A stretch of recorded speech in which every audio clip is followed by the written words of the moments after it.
Number 10. Armor. Armor, aka Hisako Ichiki, is actually a pretty powerful X-Men, even in the 616 universe, who can create a psionic exoskeleton suit of armor. This exoskeleton is incredibly strong, durable, impenetrable, and it's fueled by energy from Hisako's ancestors in the 616 universe. But not in the Ultimate Universe, no sir! In this universe, Armor's exoskeleton takes the shape of giant animals and even dragons sometimes. Oh, and also in 1610, her exoskeleton is fueled by 10,000 mythological Japanese spirit demons. Like, how freaking awesome is that? Armor is cool and powerful enough that when the Ultimate Universe was destroyed, she was able to slip her way into the 616 Prime Universe, until she was kidnapped by Miss Sinister and eventually lost her life in X-Men Blue number 28 in 2018. Number 8.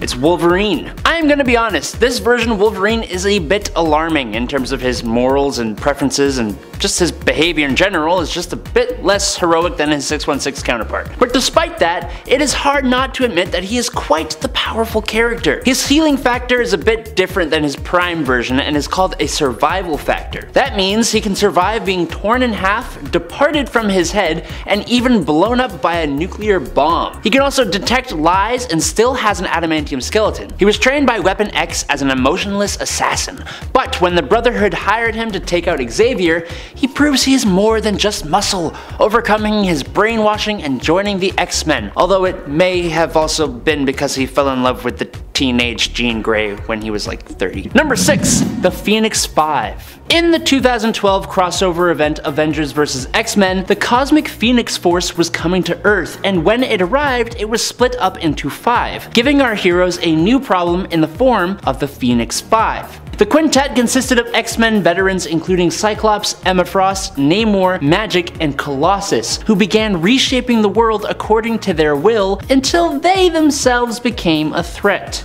As each member of the 5 fell, those left standing got more and more powerful, leaving Scott and Emma, who were becoming more tyrannical by the minute. To stop the two of them, Professor X was recruited by Magneto, but the cosmic entity had consumed Scott and even basically made him betray Emma Frost to gain more power. After a mental battle between him and Xavier, Scott used his power to actually take the life of his father figure, mentor, and dear friend, becoming the Dark Phoenix until he was defeated by Hope Summers and Scarlet Witch. And at number 5 is X-Force.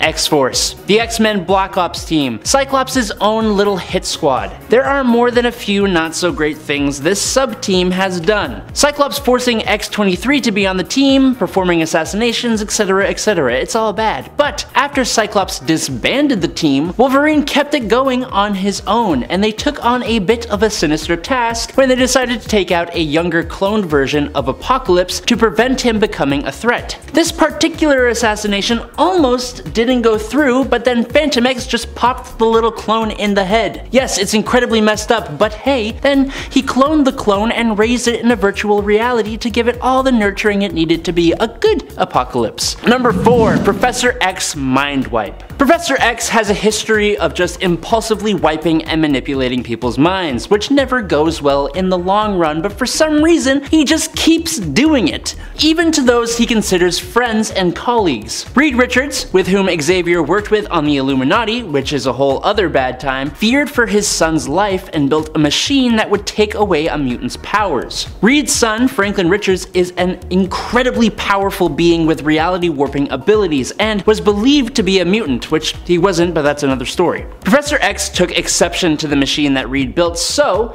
he completely wiped away the knowledge of the machine from Richards' mind. He made sure that Richards would never be able to build another one ever again, tampering with the mind of a man he used to call a friend. Number 3. Iceman. In the 616 reality, Bobby Drake, aka Iceman, was one of the original X-Men and has achieved the classification of Omega level with his powers of cryokinesis and hydrokinesis. Now, in the Earth 1610 reality, he is actually one of the youngest members of the group, and it's almost as if he was kind of given a power boost. I know that doesn't make sense. How can you like boost an Omega level character? You can't. But he wields his powers in more interesting ways. He has always been able to transform his body, but he also creates gigantic ice trolls and ice walls. He's proven his worth by stopping a Weapon X invasion and the Ultimates all on his own. Professor Xavier himself has claimed that Iceman is one of the 3 most powerful X-Men, and he's probably not wrong. But I do gotta say, I don't know what they were thinking giving him the do-rag. I don't get it. And number 1, it's Jean Grey. Did you think it was gonna be anyone else? As an extremely powerful telepath and telekinetic, she is already a pretty tough character to take on.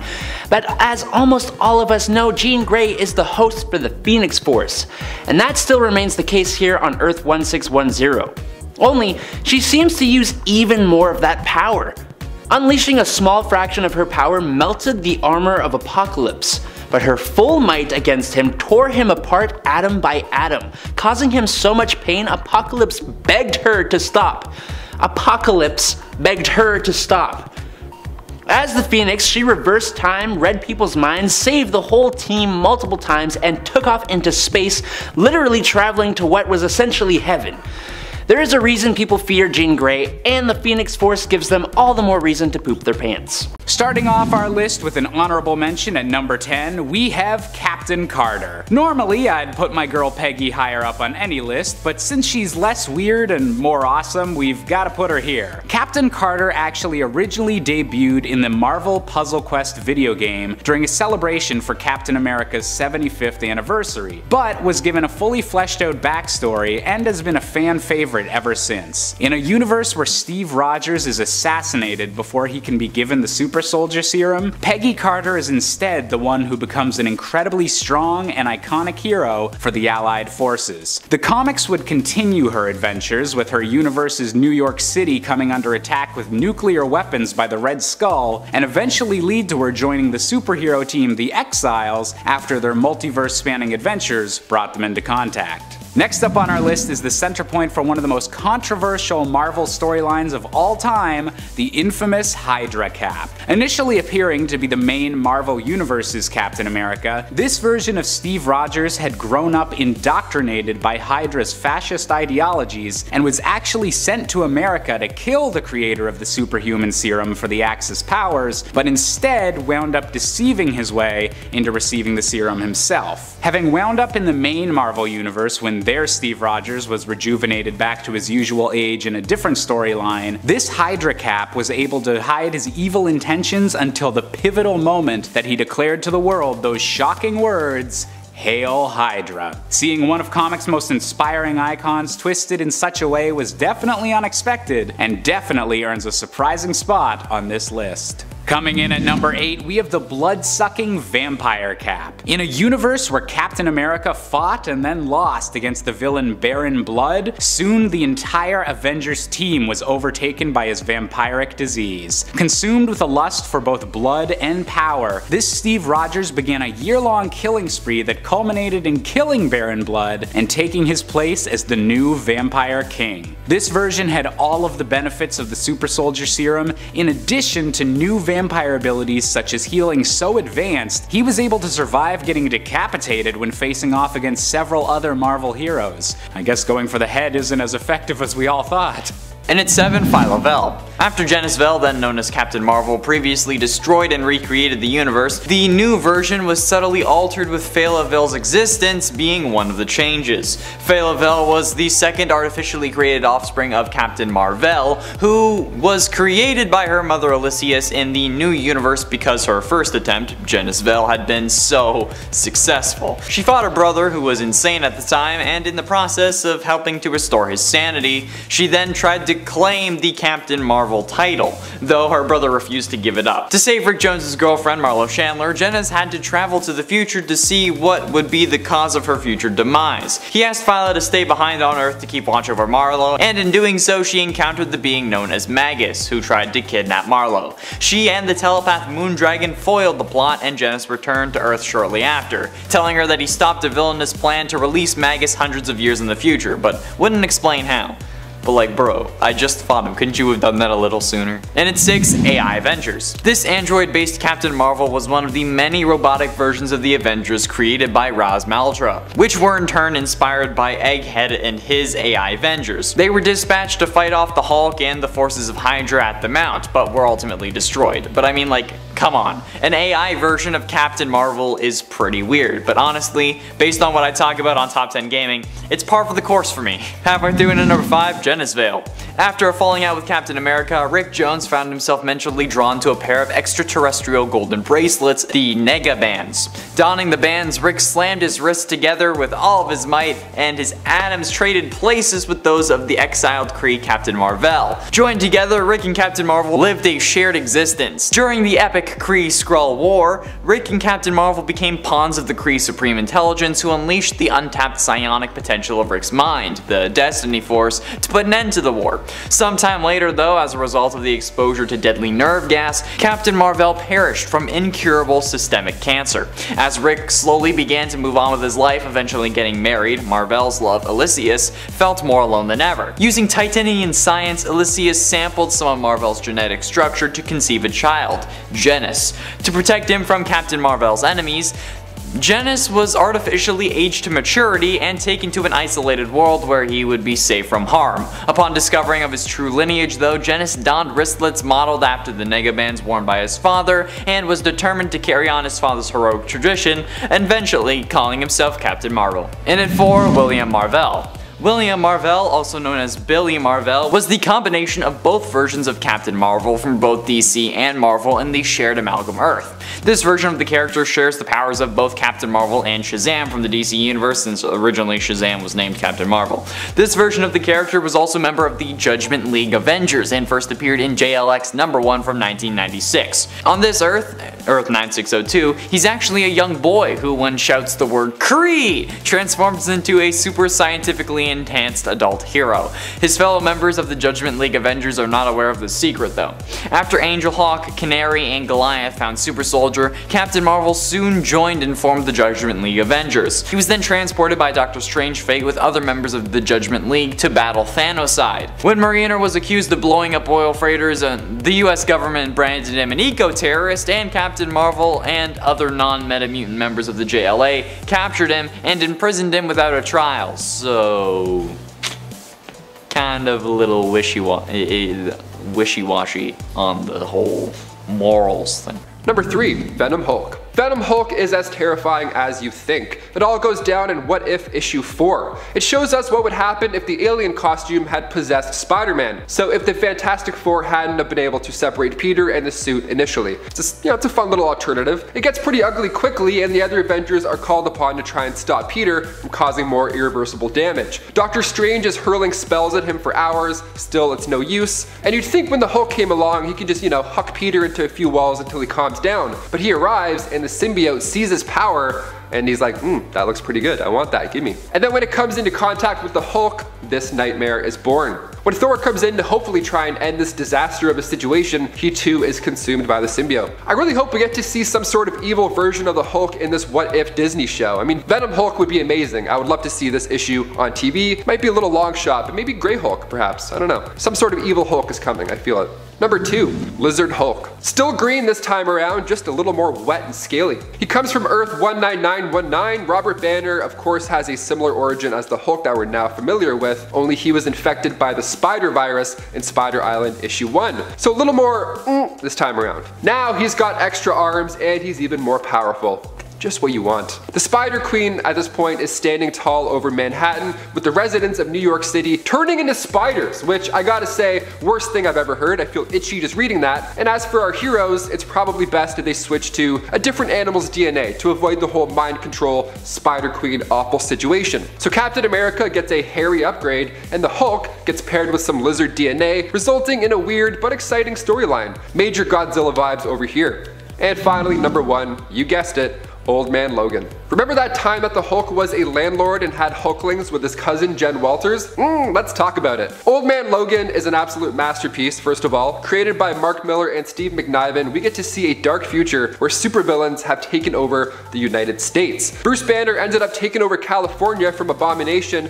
and appropriately named it Hulkland. An atomic bomb over California changed Bruce up, he charged him, and now he wasn't this quirky scientist that you know and love. Now he's kind of a dick. Hulk Gang is also a treat. We have in total Bobby Joe, Charlie, Otis, Rufus, Bo, Elrod, Eustace, and of course Woody. Good old Woody Banner, what a gem. They come knocking on your door when you don't pay rent. Yeah, and you thought your landlord sucked. Think again. They're honestly evil, like they're literally evil. They killed Logan's family because they felt like it. They were bored. They whip around in style with the fantastic car, and then when Logan returned from his road trip with Hawkeye, well, he was a little upset to say the least. The only survivor once Logan was done with them was Billy Bob Banner. Number 10. Gatta. Gatta is a famous pop star whose name is really Sheila Romero. Long after the Batman we know, Bruce Wayne, has died, there is a new Batman on the streets of Gotham. This Batman, unfortunately for Gatta, is hogging all the media and press coverage. Taking this unintended slight quite personally, Gatta sets out to get revenge on Batman, becoming the new Catwoman. In the end, however, she does fall into the standard trap of many other alternate and main continuity versions of the character, falling in love with Batman while trying to beat him. So although she starts out as a more evil, villainous type, by the end of the story, she's on the side of good, alongside her once enemy, Batman. Number 9. Batman Returns. In the Tim Burton universe turned Joel Schumacher universe that all started with the Batman 1989 film, we get introduced to the film's very own Selina Kyle. This version of the character is portrayed by Michelle Pfeiffer, who seemingly rises from the dead, surviving a very deadly fall from a high-rise office building window. This version of Catwoman is hell-bent on getting revenge on her old boss, Max Schreck, played by Christopher Walken, who tried to kill her after she learned of his villainous plans to steal Gotham's power. Selina ends up dating Bruce, not knowing that he is Batman to start. There are later indications in following films and television series that followed this that those two actually end up together and have a daughter named Helena, implying that this version of Catwoman inevitably does change her criminal ways, reforming and ending up partnered with Bruce permanently. However, in the film Batman Returns itself, Catwoman is really only known for being a villain, even if you do perhaps understand her motives and feel that she might be justified in her actions. At least a little bit justified, I think. And friends, before we move on to this next spot, if you are loving this list and you want more Catwoman lists, be sure to let us know by giving this video a thumbs up. I love talking about Catwoman, so I'd love to do more Catwoman lists. I don't know how many evil alternate versions of her are left, though. This was hard to find these ones. Really had to think about it. Number 8. Earth -22. While we don't know much about this version of Catwoman, we do know that she was one of the victims that was killed by the Joker during his final hurrah after he had learned that he was dying. At least the Joker of Earth -22, which is part of the Dark Multiverse. Catwoman in this reality was both an ally and an enemy of Batman, and Joker went on a rampage killing all of Batman's rogues, which was part of what pushed Bruce to the breaking point and caused Batman to snap Joker's neck in a blind moment of rage. This version of Catwoman, while likely a criminal, also had a tragic fate that played a role in helping to create one of the most evil versions of Batman ever, the Batman Who Laughs. And at 7, Goliath. Goliath is the Amalgam Universe version of Oliver Queen and Goliath. While not really an archer, Goliath does have the Marvel Universe's Goliath powers, including the ability to grow and shrink. What makes him part Oliver Queen is his relationship to Canary, which parallels to Goliath and Mockingbird's relationship in the Marvel Universe. First introduced in JLX #1 in 1996, I'm sure you can see why Goliath would be a powerful version of Green Arrow. Actually, while learning about this character, I decided to move him up quite a bit, because being able to grow or shrink at will instead of needing to wear a suit like Ant-Man is certainly a power that is scary to deal with, especially with the basic invulnerability that he has thanks to Goliath. The only thing that really makes him Oliver Queen though is his name and his relationship to Canary, so that's why he's higher up on the list.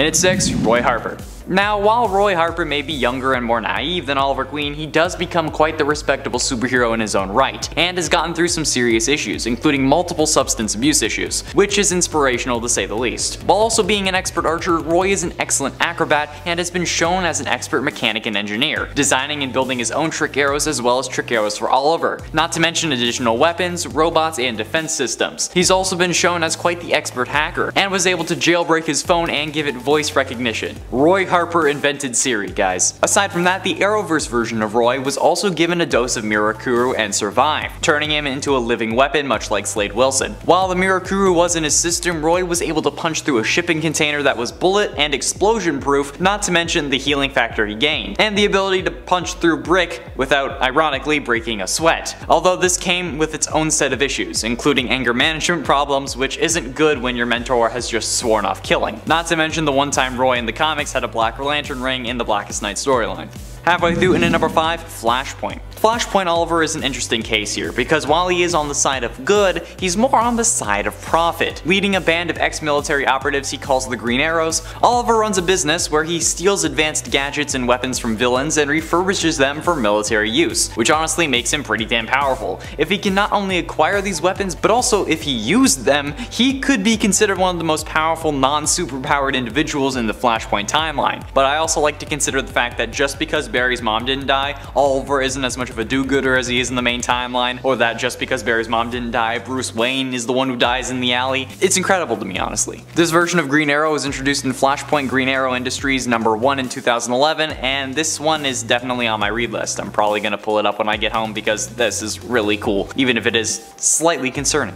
In at 4, Connor Hawke. Connor Hawke is the son of Green Arrow and Sandra Hawke, and takes over the Green Arrow mantle after his father's death. When introduced in Green Arrow Volume 2 number 0 in 1994, he appeared to just be a huge fan of the Green Arrow, but it was later revealed that, unbeknownst to Oliver, Connor was in fact his son. It feels fitting that it's my name now, honestly. And while he may share the same skills as his father, although less evolved, Connor does end up gaining a couple powers over his father, one of them being a healing factor, granted to him due to genetic mutations from Dr. Sivana, this giving him also a higher resistance to pain. This also allows him to stay at his prime with ease, much like Logan, and thanks to Connor's Zen training, he was able to develop a form of clairvoyance. This is the ability that gave him a vision of his father still alive, despite the world thinking that he was dead. See, he has a reason to be on this list other than us just sharing names, okay? Number 3, Maggie Kyle. Maggie Kyle is known for being Catwoman's sister. In the main continuity, she was tormented by Black Mask to the point that she basically lost her mind and had kind of a psychotic break. Inevitably, what happened was she was made to consume pieces of her husband after she watched him being ever so slowly killed by Black Mask. Yikes. In the reality referred to as Earth Whatever, it was Selina who was Black Mask's victim, and Maggie was the one who avenged her as Catwoman.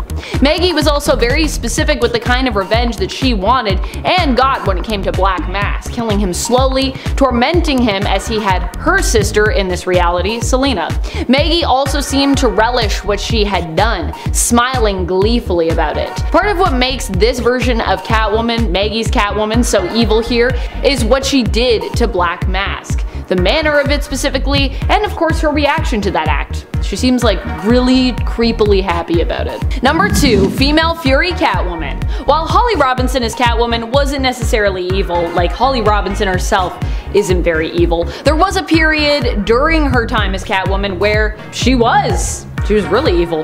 This wasn't necessarily her fault, as she had basically been captured and brainwashed by Darkseid into becoming one of his female furies. This all went down during Final Crisis, when Darkseid had become the master of the anti-life equation and used it to basically enslave Earth, bending its inhabitants to his will, Holly Robinson's Catwoman included. And if you're wondering why Holly became Catwoman in the first place, it actually all started because Selina Kyle learned that she was pregnant and she was planning on retiring and kind of disappearing for the sake of her future baby. Of course, that didn't all go according to plan, because obviously Selina is still in the comics and is Catwoman, so yes. And she doesn't like just have a baby strapped to her, or like a kid running around her ankles with her while she fights. It'd be hard to fight if you had to like bring your kid to work with you. You probably just shouldn't be a superhero if you have to do that. You should call someone and get a babysitter. Number 1, Raina Creel and her copycat Catwoman army. In the main continuity, Raina Creel was actually an impersonator of Catwoman, or rather, she created a whole team of people to impersonate Catwoman, and she was the one that was in charge of it. And this criminal gang that she created was exclusively made up of copycats who all wore Catwoman's older suit design. Raina was introduced after Batman and Catwoman's wedding was called off, and Catwoman went off to do some of her own things outside of the Bats and Gotham Shadows, taking up residence in Villa Hermosa in California during the start of her own 2018 solo series. Catwoman here faced off against a whole massive group of other Catwomen who are all seemingly hired by Raina Creel to carry out villainous and illegal deeds on her behalf. I just think this is such like a cool idea for a story, and also there's some really good covers from that story. Some really great covers in there. Kicking off the list at number 10, we have Blob. Fred Dukes, aka Blob, made his comic book debut back in Uncanny X-Men issue 3, and he got his powers when he was just a young man. He often looked at himself as this extra super strong freak of nature at this point, just this giant strong man whose temper often got the best of him. The X-Men met him at a carnival where he was using his might and muscle just to get by. And then when Scott Summers approached Blob and asked if he'd heard about the X-Men, he responds with, "Oh, those jerky juveniles in the corny costumes? Yeah, I've heard of those guys." First of all, rude. So he goes back and Charles has him tested. He has him pulling these massive chains so hard that he breaks these chains like King Kong. And then he starts to make a break for it, launching away any X-Men member in his path. So now he's gone, but now he knows everybody's real identity because he was there for a bit and then he's like, yeah, you know what?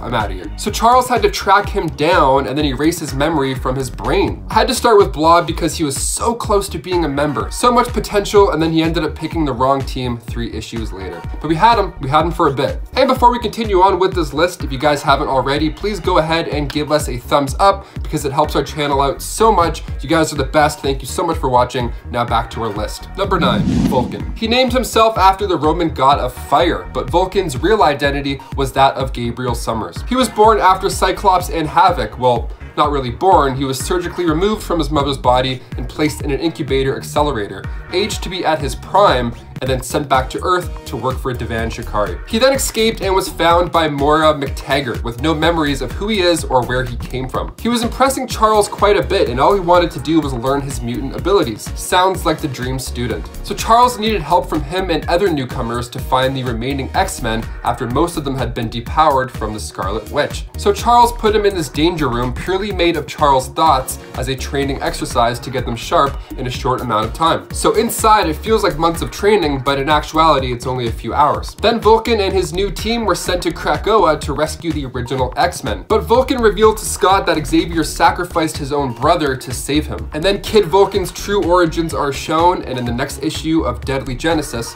he's unleashed. Number 8, Frenzy. Joanna Cargill made her first comic book debut in X-Factor issue 4 when she accidentally punched her father so hard that her hand went through his chest. Now her father was by no means a good person at all, but I mean doesn't mean he deserved to go out like that. Plus finding out you're a mutant at that time in that way must have been pretty traumatizing. She became known as Frenzy and she joined the Allegiance of Evil. After the Acolytes disbanded, Joanna became an ambassador for Genosha and stood by Magneto until she was captured by the US government in order to learn more about Magneto. But she didn't talk. She kept her mouth shut until Jean Grey entered and freed her, giving her the option to join the X-Men the easy way or the hard way. Jean used the hard way and then Frenzy's entire attitude was changed just like that. Her brain was different. Now her personality was campy, it was awkward, and not nearly as confident as before. But she did help the X-Men find Magneto's base. She was a team member even if it was forced and awkward. After Magneto's defeat, her mind control was released and she rejoined the Acolytes and left the X-Mansion. Again, a little brief, but it still counts. Number 7, Psylocke. Colonel Betsy Braddock of Strike is England's most powerful telepath, capable of reading minds, creating psychic grenades that explode in the minds of others, and one of her coolest powers, brandishing a purple psychic energy blade. She was once possessed by the mutant David Xavier, but she was strong enough to overpower him momentarily, which if you know anything about him and his level of power, is not something to scoff at. When Colossus dropped a car on her, her consciousness was powerful enough to jump into the body of a coma patient named Quanon, kind of calling back to how Betsy and Quanon share a connection in the main 616 universe. Number 6, Rogue. Similar to her Prime Universe version, Rogue, or Marion Carlisle, drains the life force and absorbs the memories and abilities of others through skin-to-skin contact, with the caveat being that she can end someone's life if she holds on too long. Now, in the Ultimate Universe, it turns out doing this on a mutant to the point of hitting the end of the line will actually permanently transfer those powers over to Rogue. This happened twice. The first time was with Gambit. She drained his life force when he was already near the end after a fight with the mutant Juggernaut, and she gained his kinetic energy manipulation abilities, plus sometimes his accent. The second time she did this, she drained the powers of Juggernaut himself when he was near death, gaining his abilities permanently, giving her the strength to throw cars, the durability to withstand demolishing buildings, super speed, and limitless stamina. She would use those abilities to help the X-Men. Number 5. Kitty Pryde. Kitty Pryde, as we know her, is known for her ability to phase herself and others through solid matter.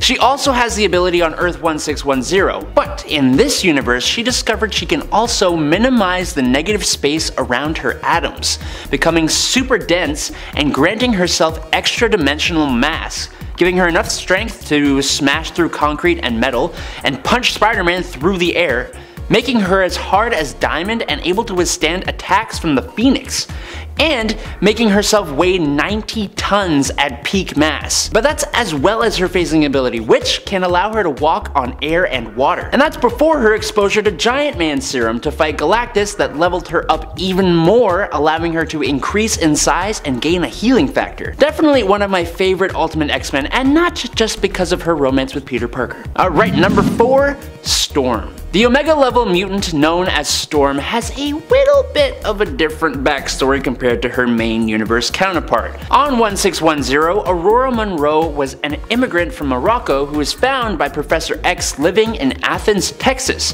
where she'd been stealing cars for a living. When she took a 1978 Mustang for a joyride, the police finally caught up with her and Aurora used her powers to create a lightning storm to escape. Unlike her main universe counterpart though, she didn't have the training yet to control her powers to such a high degree and put some children in danger when she summoned the lightning storm, which eventually allowed the police to catch her. Xavier sent Jean Grey to convince the Athens authorities that Aurora was actually an FBI agent and that she was sent to relieve them of the mutant, and she went on to join the X-Men. She is much more sarcastic and rebellious and also had relationships with both Beast and Wolverine. She didn't just create storms, she created drama. Finally, number 1. Deadpool. Deadpool kills the Marvel Universe. It's such a blast to read and I had to include it in here because it's so good. It's so Deadpool. The issue was released in August 2012 and just the front cover, you know what you're getting into. So what's the story here? What are we getting into?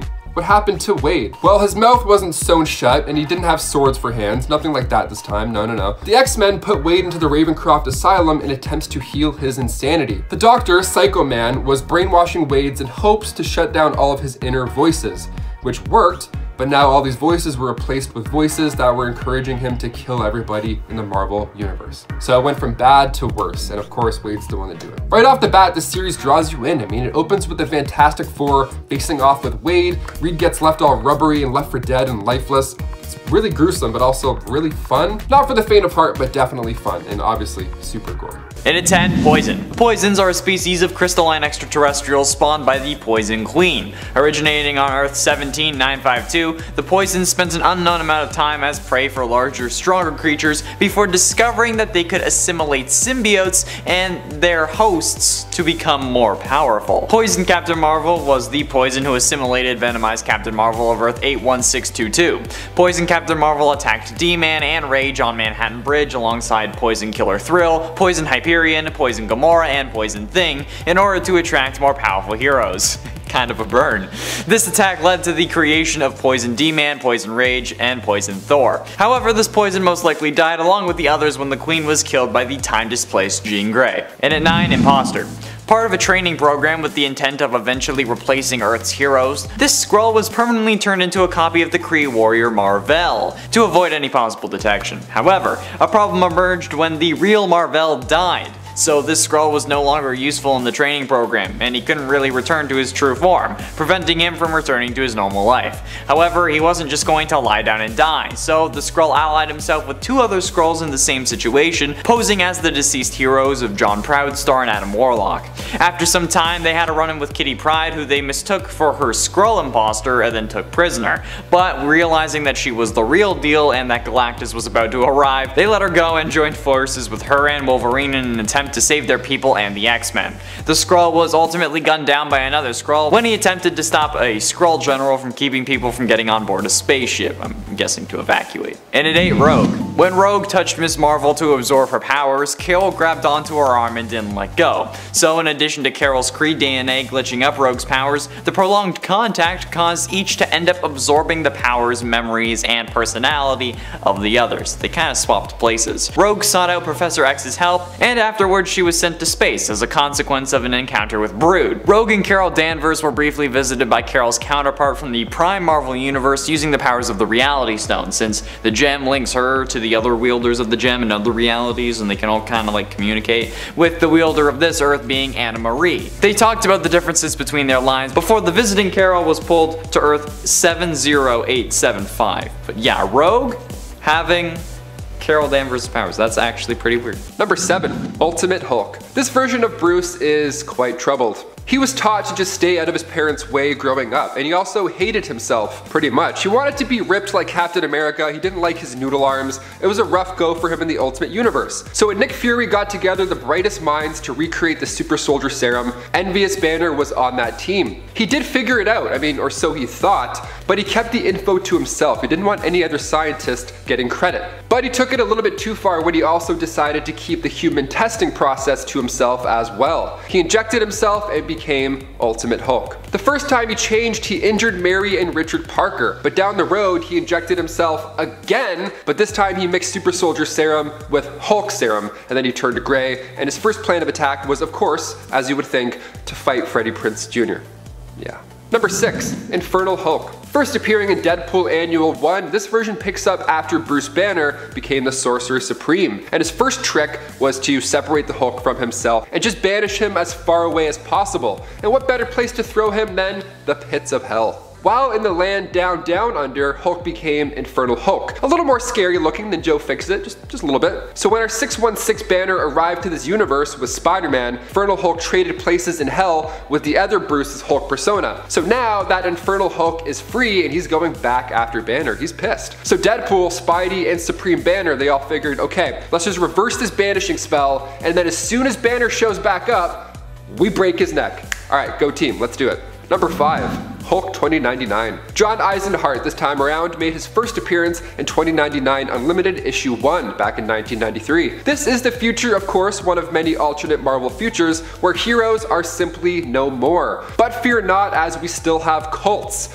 Thank God, you gotta have those cults. One cult called the Knights of Banner was piquing the interest of Eisenhart, but at this point, he was this LA movie studio guy and he wanted to make a movie about these knights or this Hulk cult or whatever. They're pretty much us in the future. They worship the Hulk, they have meetings, they talk about him, they probably create top 10 lists, I don't know. But when they turned down the money and said beat it, Eisenhart wasn't happy. So he tricked one of the young members, Gawain, into spilling the beans about the cult and how they're performing illegal gamma experiments. Gawain is actually a reference to Sir Gawain and the Green Knight, an Arthurian story that combined the beheading game and the exchange of winnings. And that's exactly what happened here. John reported this cult and its new secrets, and the police raided and killed everybody. All but Gawain. So John tried to fix what he'd caused, but it was far too late. After a gamma bomb went off, he was turned into the 2099 Hulk. Consumed now with guilt as well, he vowed to protect the young knight, and when Draco killed Gawain, spoilers, he figured he would just defend the people from future threats. Number 4. Compound Hulk. First appearing in Hulk Volume 2, Issue 30, Clue is a smarter version of that Grey Hulk that I mentioned earlier in this list. He's an advanced clone rather, created by Xemnu. Now Clue was the result of a cloning gone wrong, classic, and then when Clue and Xemnu were fighting Red Hulk, Impossible Man came in, he was watching the whole thing, and he used his powers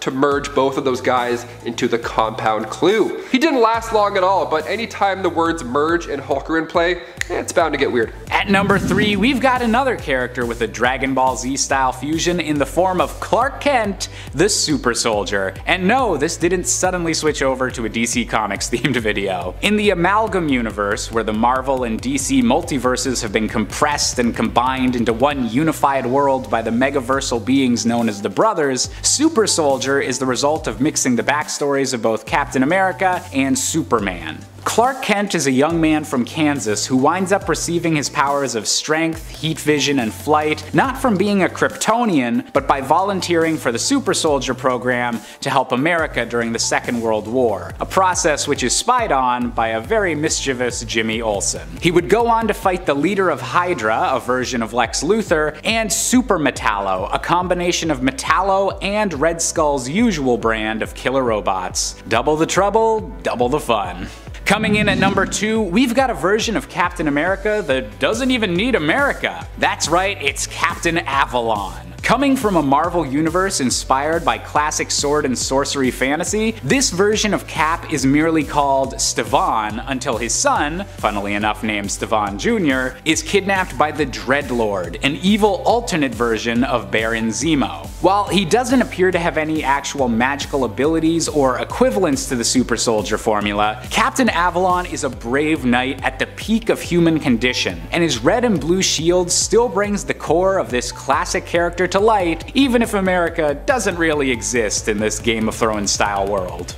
And finally, coming in at the top spot for our weirdest alternate versions of Captain America, we have a choice that's not even human. That's right, it's Captain Americat. Hailing from Earth 8311, the very same world that's home to the spectacular Spider-Ham, this version of Cap is named Steven Mouser, leads a group of superpowered animals known as the Scavengers, and in another groan-inducing animal pun, most notably led them into battle against the supervillain Moltron. While his appearances have mostly been related to side stories compared to Spider-Ham's main adventures, Captain Americat is definitely the oddest version of Steve Rogers that we've yet to see in the Marvel Multiverse. Number 10. Tris Plover. Tris comes from a pretty dark future where all of humanity, it turns out, is living on a spaceship, destined to find a new home somewhere out in the cosmos to settle. The space vessel she lives on is known as Gotham, and she works as a farmer on the giant vessel. However, she ends up getting pursued by the authorities and decides to join the vigilante Batman. He tells her of the fact that there was a malfunction and their ship is actually now off course. Tris joins him as his Robin, and together the two of them manage to correct the ship's computer, putting them back on a proper course. Think WALL-E kind of, but if it were Batman and Robin teaming up to fix things instead of WALL-E and a reluctant Eve. Unfortunately, despite being a kind of cool apocalyptic future Robin, Tris still turned herself into the authorities in the end and was turned into fertilizer, after she realized that it would take over 300 years for the ship to arrive at their now correctly programmed destination. Yeah, that's gotta be a pretty depressing revelation. Number 9. Earth 2 Robin. The original Earth 2 Robin was an alternate version of Dick Grayson who never became Nightwing but instead continued on with the mantle Robin well into his adulthood. He fought crime alongside the daughter of Batman and Catwoman, Helena Wayne, also known as the vigilante Huntress. Being that Earth 2 Robin was from the Golden Age, he's got a lot of weird knowledge and skills because, well, Golden Age comics, including medicinal and surgical skills. Thanks, Batman. He also was technically the original Robin despite now being considered an alternate due to a reorganization of the continuity following Crisis on Infinite Earths. And then again during Infinite Crisis, and then again following Flashpoint. Wow, that's a lot of resets. Though this version of Robin wouldn't be around to see all those resets, as despite his long list of skills, he died attempting to protect the newly formed Earth during the Crisis on Infinite Earths event. So he only lives on at this point in our hearts and in our old mags. And friends, before we move on to this next spot, if you are loving this list and you want more Bat lists, I want to give you those Bat lists, so be sure to let us know that you like them by clicking that like button, and hey, why not share this list while you're at it? Help us find the people out in the world that also love Robins. Number 8. Robin 89. This alternate version of Robin made his first appearance in issue number 1 of Batman 89, a new limited series that takes place in the Burtonverse. One of my favorite verses. As a nod to the fact that Marlon Wayans was set to play Robin in the Burtonverse before Tim Burton left the Batman films, this version of him is black, which I think is pretty awesome. Initially, Marlon would have played Robin in the sequel, but the team actually decided instead to have him first appear in the third film. You know, the one that never happened, as Joel Schumacher then took over, introducing his own version of Robin in Batman Forever. We haven't seen much of this comic book version of what Marlon Wayans' Robin could have been, but what we did get is to see the mysterious figure who is Robin, likely still named Richard Grayson in this reality, take on Batman near the end of issue number 1 and hold his own against the Dark Knight. And so for that alone, and the fact that I'm really excited for Batman 89, I felt like I should include him. So hopefully you agree with me and you're also excited about Batman 89. Or if you're not excited, hey, let me know in the comments. Everyone's entitled to their own opinion, you know what I mean? Number 7. Batman 60 Show. Catwoman in the Batman live-action 1960 show became an even greater, bolder, and more deadly villain as time went on throughout the course of the series. Sure, she also happened to have a romantic spark with Batman, but that didn't as often get in the way of her dastardly deeds. And even with her becoming more and more of a romantic interest as time went on, when Eartha Kitt stepped in to take the role after Julie Newmar left the show, becoming Catwoman in the 3rd season, she really only served to elevate the villainous side of Selina Kyle even more. I feel like Eartha Kitt also helped to make it fun and sexy for female characters like Catwoman to just be evil, unapologetically evil. Being bad can be fun after all. Number 6. Madam Cat. Madam Cat hails from the Amalgam Universe, which over at DC is given the reality number of 496 and over at Marvel is given the reality number of 9602. In this reality, Selina Luthor was the daughter of Green Skull, aka Lex Luthor, and Lois Lane. She was basically raised to be evil, despite the fact that her mother did try to shield her and protect her from her father's villainy. As a result, Lois was killed by Green Skull, who then raised Selina to be just as vile and trained her in the ranks of Hydra. Despite her villainous past though, Selina does end up betraying her father in the end and seemingly switching sides to the side of good, before perishing in an explosion. At least it seemed like she perished in an explosion. Madam Cat is a combination of DC's Catwoman and Marvel's Madam Hydra. Number 5. Deceased. In the world of Deceased, Selina Kyle becomes infected with the anti-life equation and becomes insanely violent and zombie-like. Although those infected aren't really in control of themselves and simply are compelled to behave the way they do, not specifically having intentions of their own, I think we can still consider them to be pretty evil. I mean, they're basically zombies. Zombies are monsters, and monsters generally fall on the side of evil as opposed to good. Except for good monsters, that is, like zombies who just, want to fall in love, or the lovable monsters of Monsters Inc. In this reality, Catwoman ends up defeated by Harley Quinn and Poison Ivy after she has succumbed to the anti-life equation virus. Or I guess just the anti-life equation. Just feels weird to not call it a virus because they're basically like zombies, Number 4. Catwoman 2. Catwoman 2 is Catwoman's kind of unofficial predecessor from the Kingdom Come universe. Here, Catwoman herself, Selina Kyle, has retired from the world of vigilantism and thievery to start her own successful cosmetics company and brand. And successful indeed it was. She presumably spends most of her time running the multi-billion-dollar company, and I guess just chilling and spending her money. Catwoman 2, on the other hand, uses Selina's former mantle, but is one of the new heroes to appear on the scene, whose methods are actually looked down upon by the older heroes. She follows the brutal and misguided example of the Man of Tomorrow, the villain Magog. Number 3. Robin King. Robin King is actually not an alternate version of any of our Robins from the main continuity. Gasp! Instead, Robin King is an alternate version of Bruce Wayne, who was inspired by a Robin's cheerful song at his parents' funeral in this reality. It was the young Bruce Wayne here who killed his parents due to the fact that he was inherently prone to violence and homicidal tendencies, even from a young age. Because this version of Robin is so murderous and dangerous, he could definitely be one of the most powerful Robins out there. Also, if you thought Jason had at times questionable morals or methods, the Robin King truly just blows him out of the water for that. Number 2. Dick Grayson. I think Dick has proven to be the most capable and powerful version of Robin that we've ever seen. This is likely thanks to a combination of Nightwing's personality and years of experience, considering that he was the very first Robin and has been around since the early days of Batman's vigilante career. He's also super flexible. I think he's also the most flexible Robin, which I know y'all might be thinking that doesn't equal power, but trust me, flexibility is hard and it is very powerful, I think. Do not underestimate someone who's very flexible. Dick even proved himself as a good fit as Bruce's heir when he himself took up the cape and cowl, filling in as Batman after he was presumed dead, but was really just MIA. Nightwing brings to the table not only his skills as a fighter and acrobat, but also his sharp wit as a perceptive and smart detective, as well as his forensic skills, or as I said once, his chemist skills. I called him a chemist once and people were like, that's not a thing. But he does have forensic skills, which is chemistry, so I feel like it still kind of goes hand in hand. I defend it. I would say when it comes to all-around Robin power, Nightwing is one of the most balanced, which generally gives him a leg up in comparison to the other Robins, who tend to dominate in a specific area, but usually lack somewhat in another. Basically, they're usually really good at like one or two things, but everything else, they're fluctuating. And I feel like Nightwing is pretty much like here, like he's just really good at a lot of stuff. Number 1. Dragon Slayer. Dragon Slayer is probably the most powerful of the Robins that we've seen so far. He's also definitely the most metal. He comes from the Dark Multiverse, more specifically, the Dark Multiverse Dark Knight's Metal series. He actually sort of has powers as well, coming with an electric guitar that also happens to be an axe. He plays it with a kryptonite pick, using its sound to create sonic blasts and even energy constructs. And okay, yeah, so he doesn't necessarily have powers, but he has a powerful weapon, so I'm gonna count it, because it's like magically powerful. Dragon Slayer's Nightwing, aka Richard Grayson, is definitely the most badass of all the Robins here, and despite his very brief appearance, is in theory the most powerful. At least his brief appearance by comparison to some of the other ones.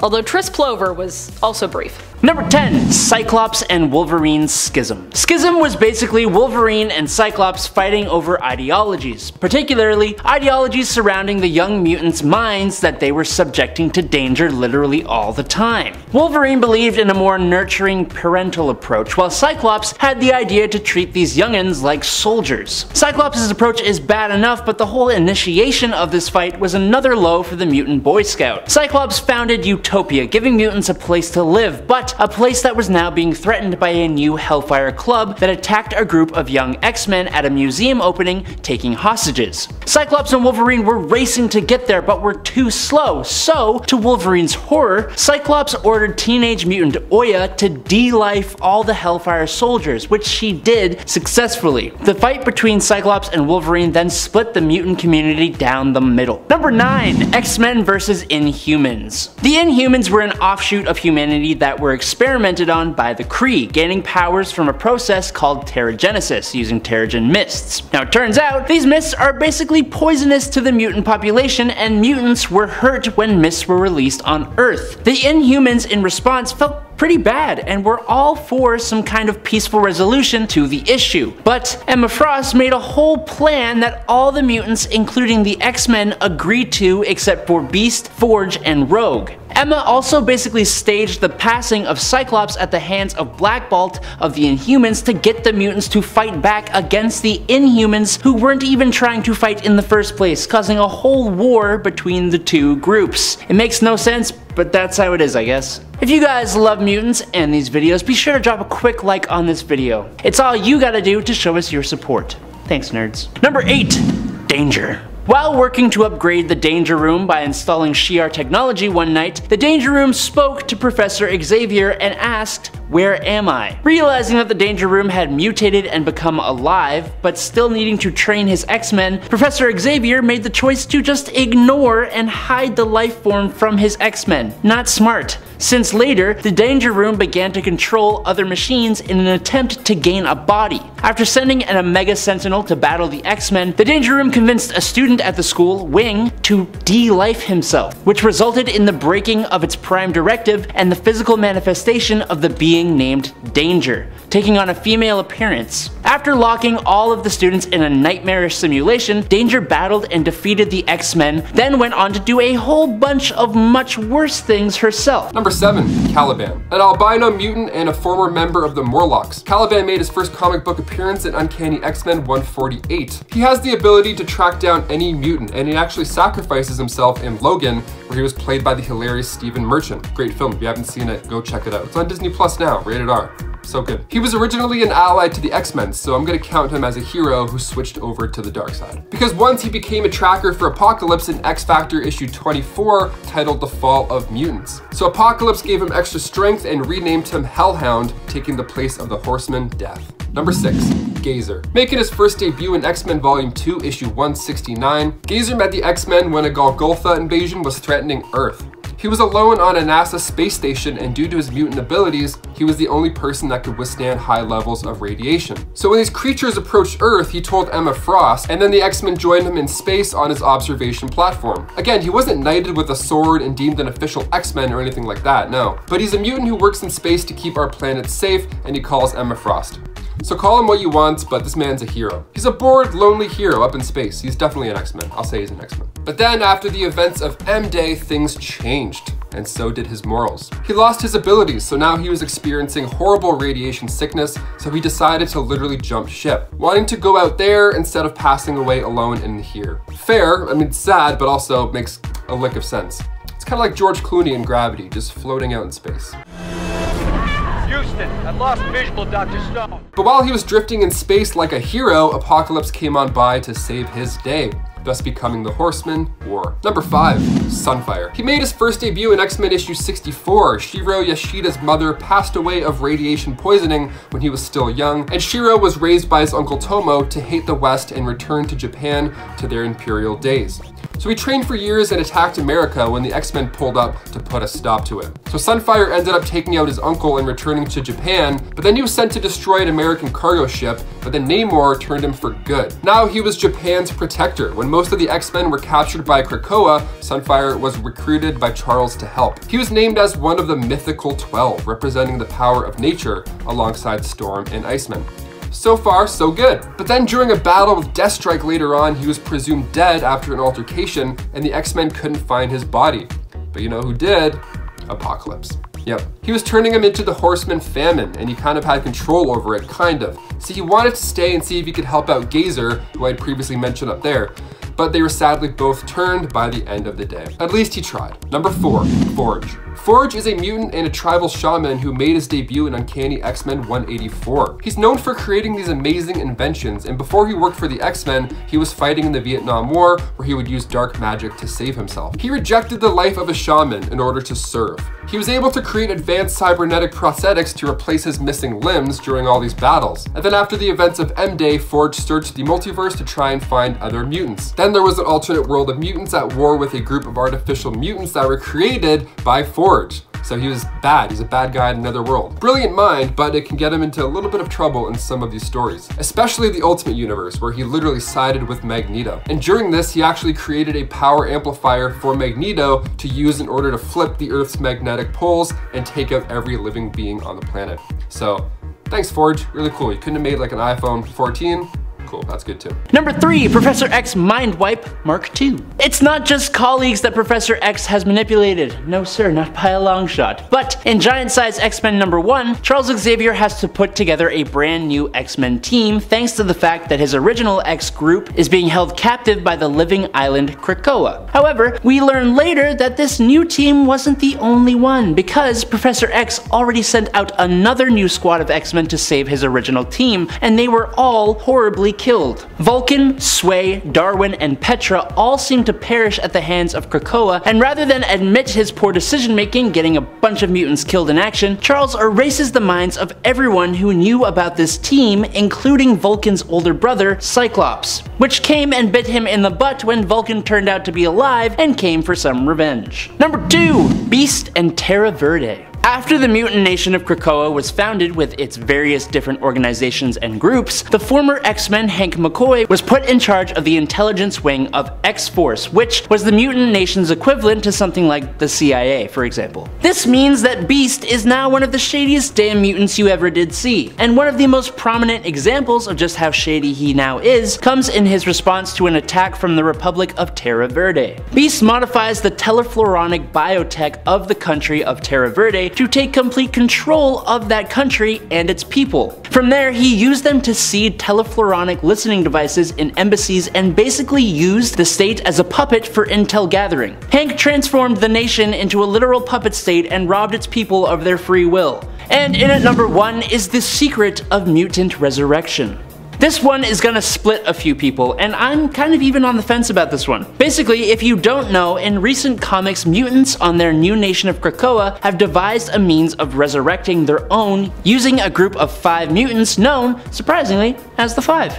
Resurrection in comic books happens on an almost absurd basis, but this proven method of consistently bringing back the dead is different, and the mutants are very aware of that fact and even go to great lengths to keep it a secret from the rest of the world. The reason kinda makes sense, as 1, they can't really bring back non-mutants anyways, and 2, the amount of people who would be outraged at the fact that the mutants are allowed to revive themselves but us regular humans have to suffer through all the pain and loss of losing a loved one and can't do anything about it, it would just cause mass outrage and further turn the world against mutants. Still, devising the means for resurrection and not even trying to inform the world? Kinda hella sus. Kicking off the list at number 10, Grey Hulk. One of the more badass versions of the Hulk was also the earliest. See, originally Stan Lee wanted the Hulk to be grey, but ink problems made him green. The Incredible Hulk made his first smashing appearance in 1962 when a teenager, Rick Jones, was about to be caught up in a gamma bomb test. Scientist Bruce Banner ran out and threw him to safety, but in doing so he himself was caught in said explosion, and in turn he was irradiated with radioactive particles, becoming the Grey Hulk. Our green guy, the main 616 Hulk, is referred to as the Savage Hulk, and Grey Hulk is said to be weaker. They made him an entirely different version in the comics to help explain the color change. They were both fighting to control Bruce. Things get spicy during Peter David's run when we meet Joe Fixit, this mobster Grey Hulk working at a casino. Imagine this guy asking you for your ID. I would bring 5 pieces and a passport, just to be safe. So intimidating. And his hat too, like he looks friendly, but he also looks like when he shakes your hand, he's gonna break all your knuckles. Number 9, Skulk. Coming to life in Doctor Strange Fate issue 1 back in 1996, Marvel's Bruce Banner combined with DC's Solomon Grundy. How fun. Another grey version, but a little more out there this time around. Solomon appeared right before Bruce Banner was caught in that gamma bomb explosion, so now the two ended up fusing together, creating Skulk. Skulk was taught by Doctor Strange Fate that in order to remain in human form, you need the assistance of magic. Black Widow's palm dances will not work in this universe, my friend. So Banner was like, alright, I'll work for you, just make sure I don't become that awful pale monster. Deal? Deal. Great, awesome. Skulk's last comic was in Lobo the Duck issue 1 just a year later. He died in the destruction caused by the Gold Kidney Lady. Yes, you heard me correctly. And before we list off some other fun versions of the Hulk, if you want to Skulk smash that like button, that would be lovely. Those clicks really do help us out a lot here. You all rock, now let's keep this list going. Number 8, Peter Parker. Looking now to the 2006 Bullet Point storyline, if you haven't already guessed from the title, this one's a superhero swap. We love those. Now this is a life where Uncle Ben, well, still died, but he died a lot earlier, so unfortunately he wasn't around to mentor Peter. Give him the whole with great power comes great responsibility rundown. So now Peter's stealing Jeeps, he's blasting Green Day and flipping off the elderly, just the complete opposite guy that we know and love. During the Jeep joyride, it ran out of gas, so Sneaky Pete went off to look for some more to help fill up. Now while he was searching, that's when he just happened to stumble across that gamma bomb test, and he didn't realize that he had this Hulk side to him until later on that night. His friends got in trouble, so they blamed Peter, and that's when he got really angry, and then he turned into the Hulk for the first time. It was nuts. Aunt May straight up had a heart attack. More than fair. After this point, retired Steve Rogers came back, suited up as Iron Man, and then began hunting him down. This universe is crazy. Peter Hulk killed Steve Rogers, and he didn't go down until Galactus arrived on Earth. Not a bad run. At number 7, we have Ultimate Captain America, a character that probably wasn't intended to be read as weird when first created, but has since turned out to be a bit more of a unique interpretation of the character. Notably more destructive, assertive, and just a bit grumpier than most other interpretations of Steve Rogers, he could be seen as a different interpretation of American patriotism than more classical versions of the character take from. In another wild and tragic twist, this Cap's version of Red Skull is actually his literal son, the result of his last night with his World War II era girlfriend, Gail Richards. Completely unknown about by Steve and born after he was frozen in ice, the baby was taken by the military and grew up in foster care. Growing up with an inferiority complex, this child would eventually scar himself and become the criminal mastermind, the Red Skull. Talk about a messed up family, Steve. Coming in at number 6, it's Steve Rogers. No wait, it's Stephen Strange. No wait again, it's actually Steven Rogers, Soldier Supreme. In a pocket dimension known as Warp World, where every soul of the Marvel Universe has been merged with that of another, Doctor Strange and Captain America were DNA digivolved into the combined form of the Soldier Supreme. In this unique part of the multiverse, the superhuman experiments done by the Allies during World War II were achieved through magic instead of science, with the weak and scrawny Steven Rogers being taught the ways of dark magic and learning powerful sorcery. With a best friend known as Bucky Wong, a literal winter soldier after he becomes a ghost, this combo of characters is definitely a standout in a multiverse full of standouts. At number 5, we've got the alternate future showstopper of Danielle Cage, the Captain America of the future. The grown-up child of both Jessica Jones and Luke Cage on Earth 15061, Danielle has taken up the mantle of Captain America in a Manhattan where climate change makes flooding incredibly frequent and gangs roam the streets. With her own arch nemesis in the form of the Golden Skull, Danielle Cage is also one of the physically strongest Captain Americas throughout the multiverse, inheriting both the strength-based power sets of her parents and letting her yeet that red and blue shield as hard as it's ever been thrown before. Coming in at number 4, we've got a bit of a change of rank with Colonel America, aka Zombie Cap. In a world where an infected sentry brings a zombie plague from beyond the stars, and also where Steve Rogers has achieved the rank of Colonel and the presidency of the United States, America's hero is bidden along with many of the Avengers when they try to contain the sentry situation. The Colonel is even the one to eventually bite Spider-Man on the shoulder when the younger hero tries to help. This zombified version of Steve Rogers retains all of his powers and more, surviving with half of his brain exposed until he was finally defeated by his enemy the Red Skull during a final battle over who gets to devour the corpse of Galactus. Definitely some very, very weird stuff. Getting close to the end, and in number 3, MCU Captain Marvel. Carol Danvers is depicted as a former US Air Force fighter pilot who was given superhuman abilities when a lightspeed engine test went wrong, and she was exposed to the cosmic energy of the Tesseract and subsequently transformed into a human-Kree hybrid known as Veers via blood transfusion. In 1995, on the Kree Empire's capital planet of Hala, Danvers, then known as Vers, suffered from amnesia and recurring nightmares involving an older woman, particularly as a former Air Force test pilot who acquired cosmic energy force powers from the Tesseract after an explosion that wiped her memory. So you can kind of see where that was going. But I'm including this version of Captain Marvel not because she's weird, but because for some reason everyone seemingly hates this version. So much so that when I mentioned how the MCU Captain Marvel could beat the MCU Hulk, since MCU Thanos beat him and she was going to beat MCU Thanos if he didn't have the Power Stone at least, everyone still got mad at me. And some still hate me to this day. You should have seen my DMs after that video went out. And still, sometimes I get messages about how some of these fans hate me, okay? All because of my literal second video on the channel. And that's the reason I included this, so I can finally say my piece. Redemption is finally mine! Penultimately, in at number 2, Mar-Vell.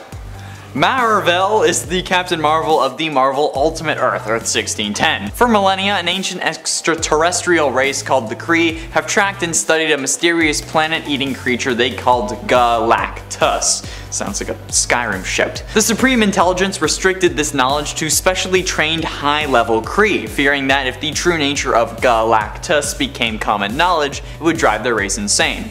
Several years before Galactus was due to arrive in the Sol system, the Kree staged a covert observation mission on Earth, and Plus Commander Mar-Vell underwent massive nanosurgery to appear human, going undercover as physicist Dr. Philip Lawson to investigate the human race. Growing fond of humans, Vell joined S.H.I.E.L.D.'s ACES program to speed up humanity's progress of the stars, helping to develop a zero-point energy source for manned spaceflight. On the day that the ACES-01 test article was going to be launched, the base was attacked by a Kree kill form with orders for Vel to aid humanities no further. Refusing, Vel just obliterated the kill form, but the effort left him powerless and he was captured by S.H.I.E.L.D. After questioning by General Nick Fury and Captain Carol Danvers, Vel briefed them, the Fantastic Four, Iron Man, and Thor regarding the existence of Galactus and, you know, kind of updated them on the whole situation. Finally, in at number 1, Actor Marvel. The man who would one day be known as the Captain was an ordinary but slightly stupid human from Brooklyn. He spent his life frequenting bars and getting into fights. As a child, his alcoholic mother hung his teddy bear from a noose, so yeah, that would kind of mess you up. However, after gaining his powers and joining the anti-traitor group known as Next Wave, the Captain would want to change his name. While looking into using the name of Captain Marvel, he actually found out about someone totally different from the Captain Marvel of Earth 616 that we know. Instead, he learned about an adult film star who was using that name. Yes, you heard me right.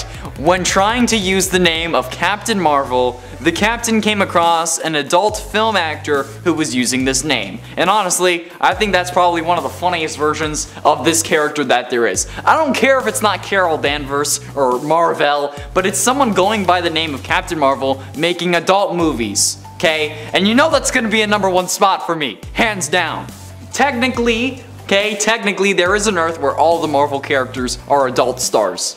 And the MCU is just one big adult film franchise, which I guess would make the Avengers movies giant. And at 10, New Earth. Now, I'd like to say that technically New Earth is no longer the main continuity, since Prime Earth currently is, so I'm allowing New Earth Oliver to be on this list, okay? My list, my rules. New Earth Oliver is pretty badass, since in the 0 Hour storyline, after being thrust into another timeline where he stares at his own dead body, he gets pulled back and recruited by Batman to help in the fight against his once good friend Hal Jordan, who had recently gone mad thanks to Coast City being destroyed and then being possessed by Parallax. Oliver didn't want to believe it, but after seeing what Hal had become, he knew what he had to do. In the final battle, Oliver straight up shot Parallax in the chest, ending the battle and saving the universe. But Oliver was pretty messed up after this, understandably, because, you know, he just killed his best friend. So Ollie returned to where he committed his first murder, because, you know, that's great for your mental health, and swore off being a superhero. But obviously, this wouldn't stick. Still pretty sick though. In at 9, Archer. Appearing in the animated movie Justice League Crisis on Two Earths, this version of Oliver Queen is the evil version who's a member of the crime syndicate. While he doesn't have much else going for him, being a match for the main Earth Oliver, he does have the moral advantage. You see, when you don't have a moral code, you can basically do anything, and that's what Archer experiences in this movie, even attempting to assassinate President Slade Wilson's daughter during a public speech. Yeah, it's pretty messed up. Dressing in red so he can hide all the blood, this guy is willing to kill whoever he has to in order to survive, gain more power, or even just have a bit of fun. And that puts him at an advantage over good Oliver, because he could easily put someone's life in danger as a distraction, and it would work.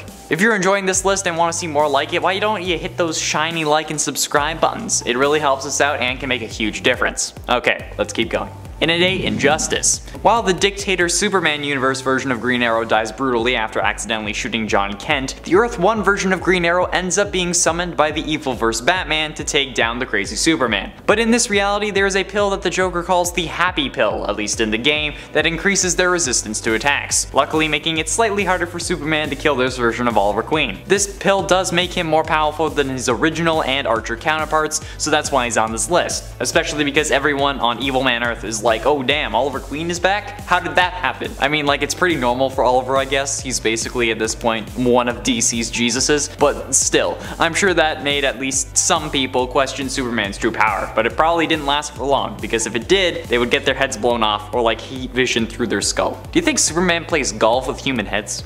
I'd like to think so. 4.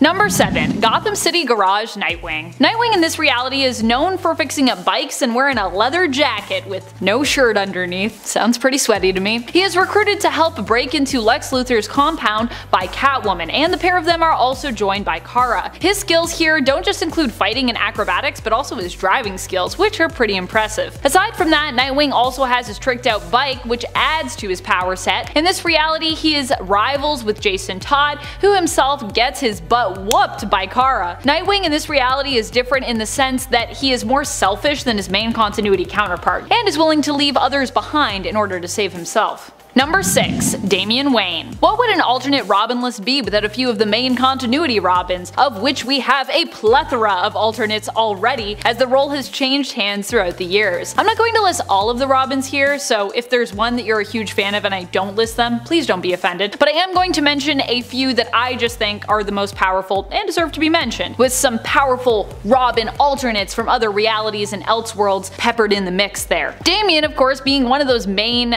Robins that I would like to talk to you about. Damian Wayne is another Robin who initially didn't have a problem with killing his opponents. This is due to the fact that he was raised among the League of Assassins, in part training with his mother, Talia al Ghul, herself a masterful and accomplished assassin and fighter. Damian has recently left the Robin mantle and his father's side to seemingly find himself in his own new Robin series. Although the series is called Robin, Damian claims to have turned his back on the bad and is looking to find out who he really is outside of his father's shadow, turning to his mother for some guidance this time around, and also looking inside himself, which I think, you know, Damian's still pretty young, so that makes a lot of sense to me. Number 5. Deathlok. Deathlok is the Amalgam Universe version of Jason Todd. He is a combination of DC's Jason Todd, who was once known as Robin, Marvel's Midnight, and Marvel's Deathlok. In the Amalgam Universe, however, his name still remains Jason Todd, just to be clear. Jason was caught in an explosion and recovered by the villainous organization Hydra, who healed him and repaired him by turning him into a cyborg, making him into their agent and Deathlok. But prior to this, Jason was already a skilled fighter, albeit somewhat reckless, taking up the mantle of Moonwing when he worked for S.H.I.E.L.D. after Dick had left the mantle and S.H.I.E.L.D. to go attend university. However, Jason would later be dismissed from S.H.I.E.L.D. after making a grievous mistake while on duty, a mistake that even as Deathlok he still blamed his superiors for, confronting both Dick Grayson and S.H.I.E.L.D. director Bruce Wayne during a fight later on.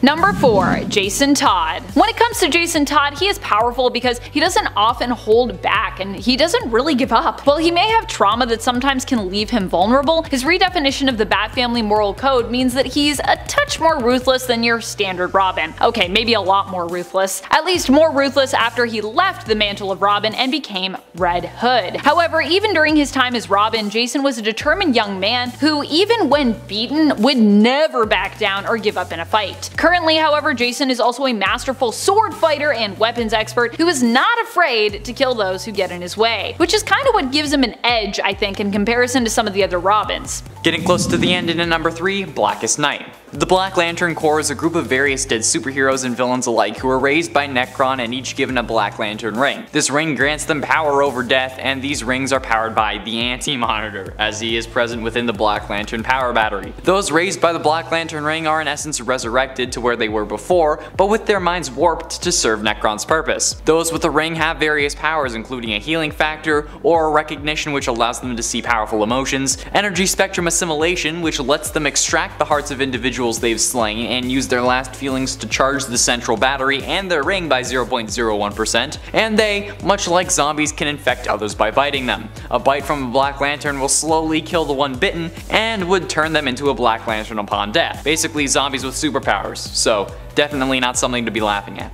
Penultimately, in at number 2, the Spectre. While I really wanted to put this at number 1, I knew at least a few of you would be mad at me for it, so here we are at number 2. The Arrowverse crossover event Crisis on Infinite Earths had been in the process of being set up for a while, with the previous Elseworlds crossover basically just being one big commercial for it, and the seasons of the shows leading up to it mostly revolved around what would happen. One of these main issues was Oliver Queen's death, which shockingly was carried out in the first part of the crossover. After bringing Oliver Queen back to life with a Lazarus Pit on Earth 19, John Diggle, his daughter from the future Mia, and Constantine all travel to Purgatory to retrieve his soul. But when he was about to go back with them, Jim Corrigan arrives with a way for Oliver to save everyone. This turns Oliver into the Spectre, basically the most powerful being in the multiverse, or one of them at least, giving him the powers of God, allowing Oliver to reboot the universe with the help of the Paragons, and stopping the Anti-Monitor from securing the death of all Earths. He also ended up corrupting the Speed Force by empowering Barry, which resulted in the Speed Force dying for a time. This really should be number 1, but whatever. Finally, in at number 1, Brightest Day. After Hal Jordan absorbed the entity of life, he spread its power over multiple superheroes, some of who were Black Lanterns at the time. This included the Green Arrow, which fully resurrected him. And a white power ring is certainly the most powerful ring of them all. One ring to rule them all. being able to generate and use any color from the spectrum, since white light is all the other colors combined. This allows white lanterns to in essence have near godlike abilities with all the colors. White energy blasts, force field generation, energy constructs, energy twins, ring duplication, mind alteration, wormhole generation, time travel, invisibility, resurrection, you name it and the white lanterns can do it. The full extent of the white power ring is unknown, so honestly, this is the only thing I saw fit to beat the Spectre if anything. I mean, the white power ring may not be able to reboot the universe, but hey, we don't know if it could. It can resurrect people, so why not resurrect planets, right? I mean, probably. Hopefully that's not too big of a leap in logic.